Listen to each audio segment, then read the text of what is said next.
그러면 오늘 나눠볼 주제 한번 만나볼까요? 여보람 변호사님 부탁드려요.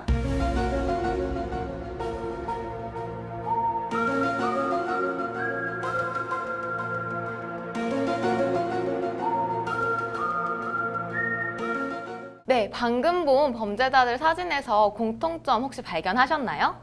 역대 흉악범들 아닌가요? 땡! 좀 비슷하긴 했는데 정답은 아니에요. 신상 공개. 딩동댕! 오늘의 주제는 흉악법의 신상 정보 공개, 어디까지 허용되어야 하나입니다. 헷갈리기만 한 신상 정보 공개의 기준 및 재밌는 판례까지 한번 알아볼까 해요.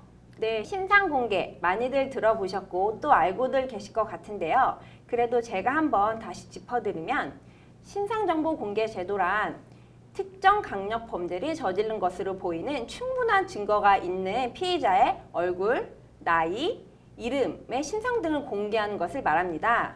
네, 신상공개 제도는 2008년 강호순 연쇄살인 사건이죠. 이 사건이 있은 이후 흉악범은 얼굴을 반드시 공개해야 된다는 여론이 들끓자 2010년에 제도화되게 되었는데요. 그럼 요즘은 신상 공개 검색하면 어떤 사건들이 핫하죠?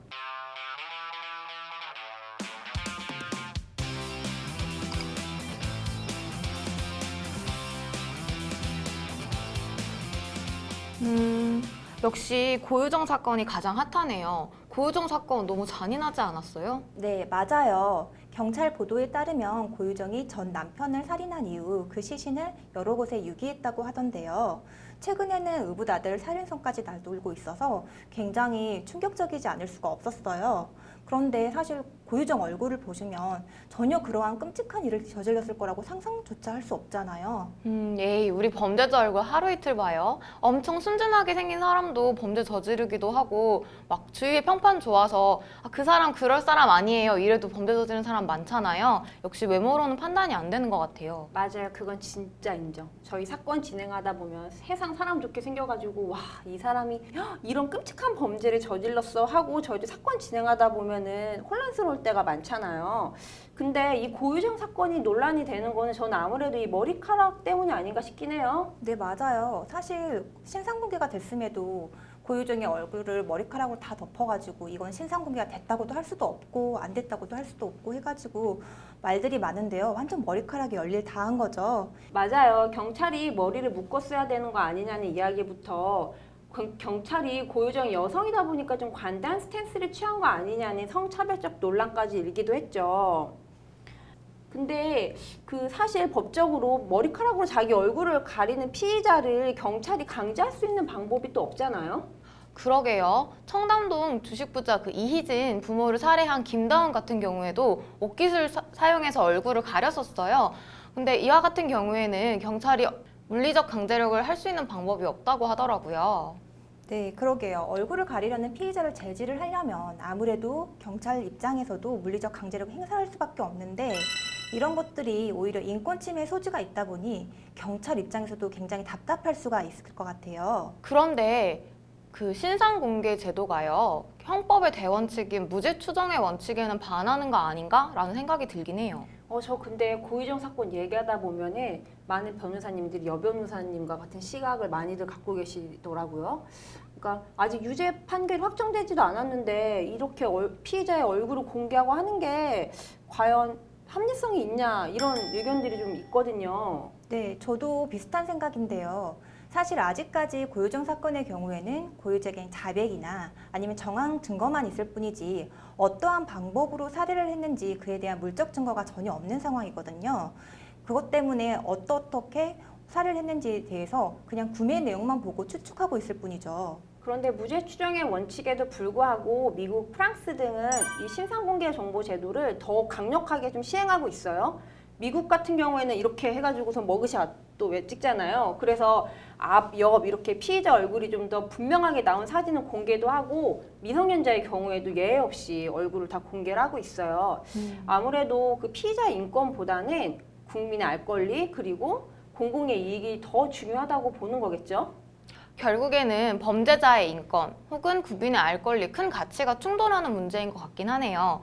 그런데 피의자 신상 공개뿐만 아니라 피의자 가족들 신상까지 공개되면서 2차 피해가 우려되고 있어요. 네, 맞아요. 사실 이러한 신상 공개는 연좌제와 연결이 될 수밖에 없는 문제인 것 같아요. 특히나 이제 고유정 아들의 경우에는 추후에라도 자신의 어머니가 이런 극악무도한 범죄를 저질렀고 이러한 사실들을 전 국민이 모두 알고 있다는 점을 알게 된다면 그 충격은 어마어마할 텐데요. 저는 사실 이런 측면에서 보면 고유정 아들도 참 안쓰럽고 딱하기도 해요. 그러게요. 피해자의 가족들이 2차 피해를 받지 않도록 하는 노력은 참 중요할 것 같아요.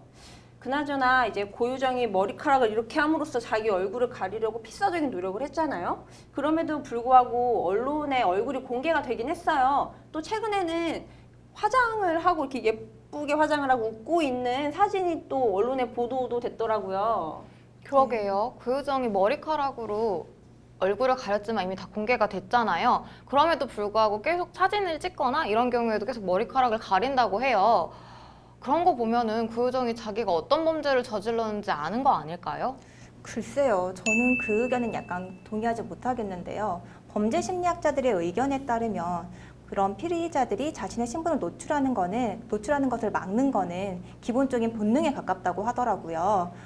지금까지도 고유정이 자신의 남편을 시신유기한 장소에 대해서 전혀 함구하고 있잖아요. 이런 것들을 보면 아직까지도 반성하고 있는 게 아니라 그냥 자신의 신분을 노출하는 것을 막고자 하는 게 아닐까 그런 생각이 들더라고요. 근데 저는 고유정이 머리카락을 이렇게 해가지고서 얼굴을 가리는 걸 보니까 좀 사실 굉장히 좀 화도 나는데 이게 성차별적 논란이 있었다라는 얘기도 우리가 하긴 하는데 좀 확실히 여자가 어떻게 보면 유리한 부분일 수도 있기도 해요. 이제 김다운도 아까 여보란 변호사님이 말씀하셨듯이 뭐 이런 식으로 해서 가렸잖아요.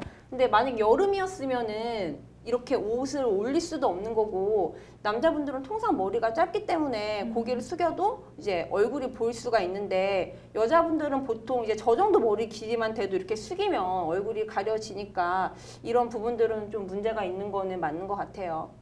어쨌든 여러모로 고유정 사건은 참 씁쓸한 사건이 아닐 수 없는데요.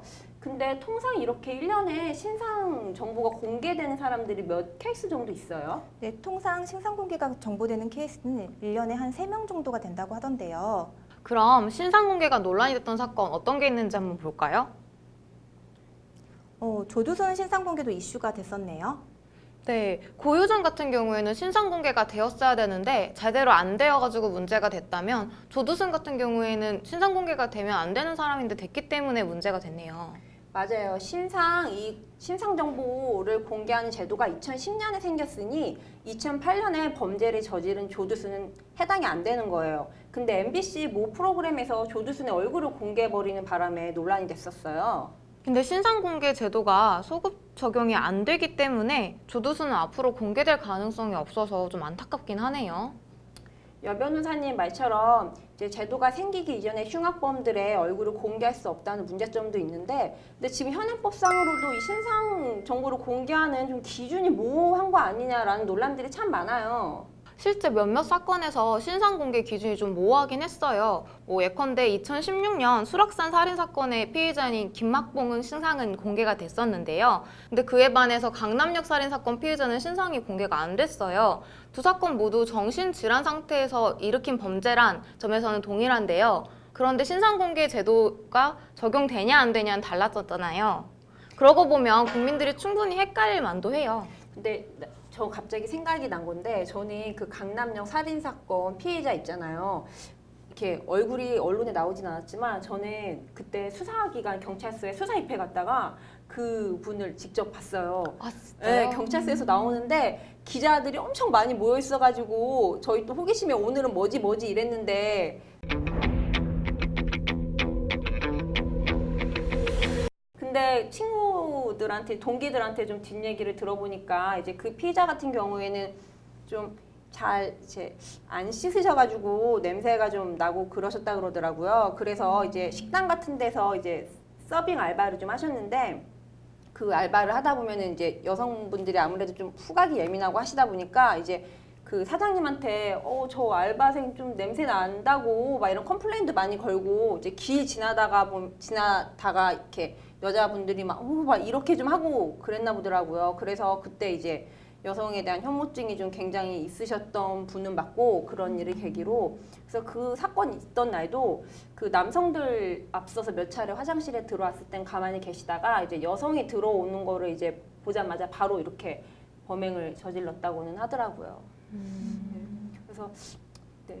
근데 저희가 지금 얘기하다 보니까 좀 잠깐 얘기가 샜는데요. 그 신상정보 공개 제도가 이제 뭐 기준이 모호하다라는 얘기들이 나오는 게 아무래도 법 규정 한번 살펴보면 네, 이해가 되지 않을까 싶어요. 네, 방금 말씀하신 대로 이러한 신상공개 요건에 대해서는 특정강력범죄 처벌에 관한 특례법에 규정이 되어 있는데요. 이 법 제8조의 2에 보면은 범행수단이 잔인하고 중대한 피해가 발생한 특정 강력범죄 사건일 것, 그리고 충분한 증거가 있을 것, 그리고 국민의 알 권리 보장, 재범 방지 등 공공의 이익을 위한 것일 것, 청소년에 해당하지 않을 것에 해당했을 경우에만 신상 공개가 가능하다고 합니다.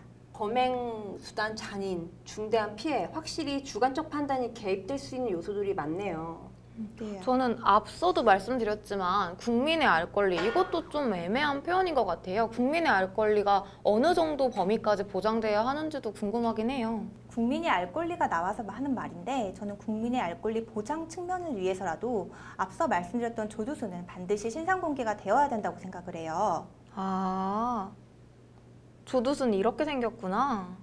나는 근데 사실 어떻게 생겼는지 별로 보고 싶지도 않은데 한번 볼까요? 아, 근데 이게 진짜 언제적 사진이에요. 이게 공개된다고 해도 뭐 실효성이 있어요? 그 프로그램 같은 걸로 돌려가지고 이 얼굴을 뭐 지금 나이의 얼굴로 맞게 이렇게 해가지고 좀 국민들한테 확인시켜줄 수 있는 방법은 없을까요? 사실 조두순의 경우에는 출소를 하더라도 재범을 저지를 수 있는 충분한 나이잖아요. 사실 언론에 공개되지 않은 조두순의 범행 수법은 굉장히 잔인한데요. 이러한 조두순의 신상 공개를 했다는 책임하에 지난 언론이 오히려 법적 책임을 물을 수 있어서 굉장히 문제가 되고 있어요. 그럴 수도 있죠. 개인정보보호법상 개인정보에는 얼굴이 포함되기 때문에 그 위반 여부를 검토해봐야 할 것 같아요. 그리고 초상권 침해에 의한 손해배상 청구를 받을 수도 있는 상황이고요. 오늘 이야기를 나누다 보니 제도의 미비점을 서둘러 보완할 필요성이 있을 것 같아요. 흉악범들에 한해서는 이 제도를 소급 적용하는 문제도 국민적 공감대만 형성된다면 좀 고려해 볼 만도 한 것 같고요. 오늘 저희가 이 신상공개 정보 제도에 대해서 뜨겁게 이야기를 나눠봤는데요. 고유정 사건이 마무리가 된다고 하더라도 이 제도에 대해서 국민적 관심이 사그라들지 않고 좀 지속되었으면 좋겠습니다.